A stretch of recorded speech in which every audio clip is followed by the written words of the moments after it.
close till I get up. Time is barely on our side. I don't wanna waste what's left. The storms we chase. Bem-vindo pessoal ao canal do Criptografando. Alegria em receber vocês. Este será um relatório apresentado de forma diferente, espero que gostem. Deixem seu like e inscrevam-se no canal. Compartilhem com seus amigos e vamos lá. O Bitcoin entra em seu 82º dia do rebaixamento predominante, já que os traders de derivativos apostam em mais desvantagens. Enquanto isso, os modelos de demanda on-chain sugerem que um tom mais otimista está em jogo. O mercado de Bitcoin continuou a cair, atingindo $33.424 na segunda-feira, o menor preço negociado desde julho de 2021. Os preços estão em uma tendência de baixa estabelecida há 82 dias, e o sentimento negativo aumentou, principalmente nos mercados de derivativos.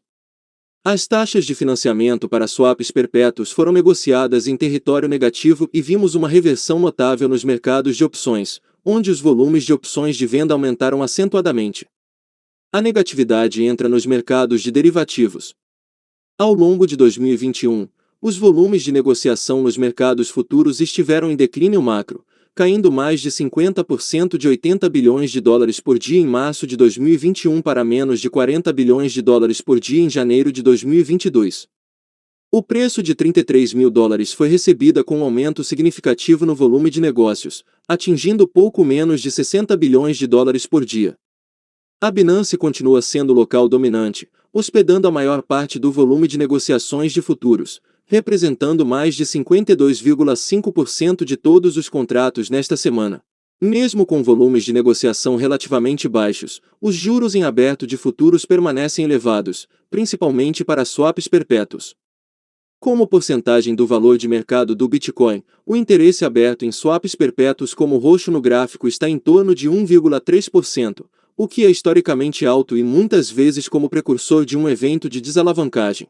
O gráfico apresenta os juros em aberto em todos os mercados de futuros, já incluindo swaps perpétuos, estão elevados em 1,9% do valor de mercado na cor laranja. No entanto, isso está mais próximo do meio do intervalo em valores típicos, o que indica que a grande maioria da alavancagem de futuros atuais é detida por traders de contratos perpétuos, fortemente concentrados na Binance. O próximo gráfico mostra a taxa de financiamento. Com essa alavancagem elevada e relevância dos mercados de swap perpétuo, podemos olhar para as taxas de financiamento para ter uma noção do viés e direção do mercado onde a alavancagem é mais aplicada. As taxas de financiamento foram negociadas negativas durante grande parte de janeiro, indicando que existe um modesto viés de venda nos mercados de swaps perpétuos. O próximo gráfico mostra que uma negatividade semelhante é vista nos mercados de opções, com a relação put sobre call subindo para 59%, uma alta de vários meses. Isso indica que os traders mudaram sua preferência, distanciando-se dos calls e indo em direção para a compra de seguro contra perdas, mesmo quando o mercado negocia preço do Bitcoin nos mínimos de 6 meses. O próximo gráfico referente à dominância das liquidações mostra que com essa mudança de liquidações long para short nos mercados de derivativos, o domínio das liquidações de futuros começou a aparecer e firmar no lado short. Com alta negatividade, alavancagem elevada e um viés geral de short, um argumento razoável pode ser feito para um possível aperto em shorts de contratendência no curto prazo. O próximo tópico é a avaliação da demanda na cadeia.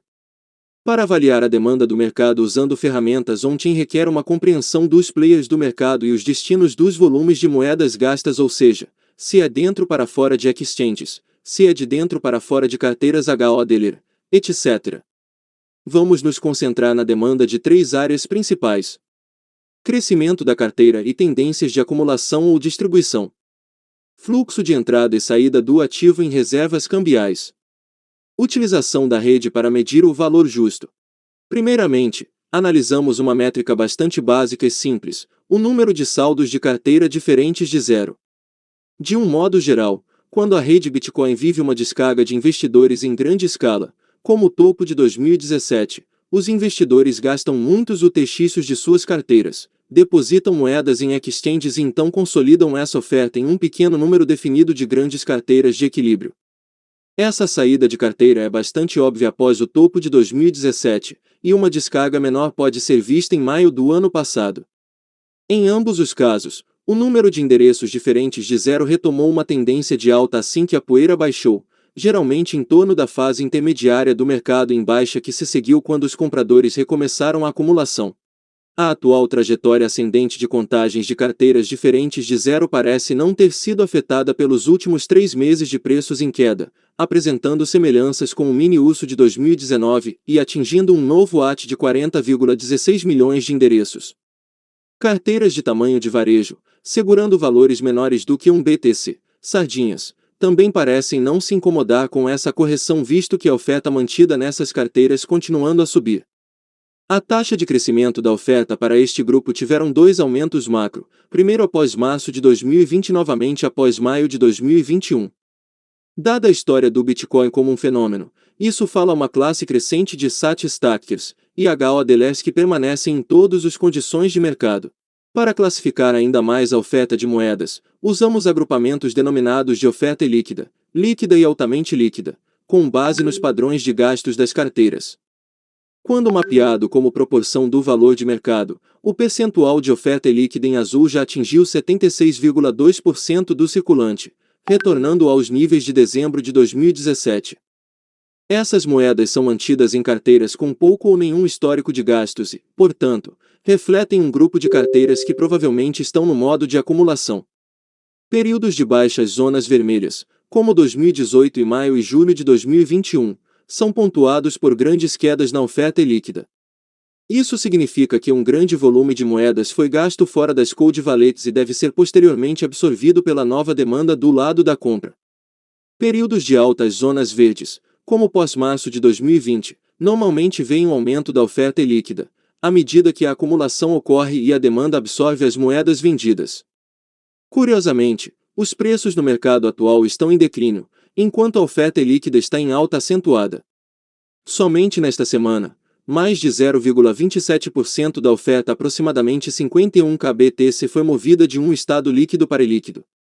Dentro de um cenário macro de baixa, isso levanta a questão de saber se uma divergência de alta na oferta, semelhante a maio e julho de 2021, está em vigor. Os saldos cambiais são um dos maiores constituintes das métricas de oferta líquida e altamente líquida, e, portanto, faz sentido observar os fluxos de entrada e saída para validar as observações feitas acima. As mudanças na posição líquida das exchange é uma métrica que mostra esse fluxo mensal líquido de moedas que entram colunas verdes e que saem colunas vermelhas das exchanges. Esta semana, vimos saídas líquidas de magnitude alta, com taxas entre 45.000 e 59.000 BTC por mês. Isso tem confluência com o aumento da oferta líquida aproximadamente 51.000 de BTC, indicando que parte das moedas retiradas da bolsa pode ter sido movida para cold wallets.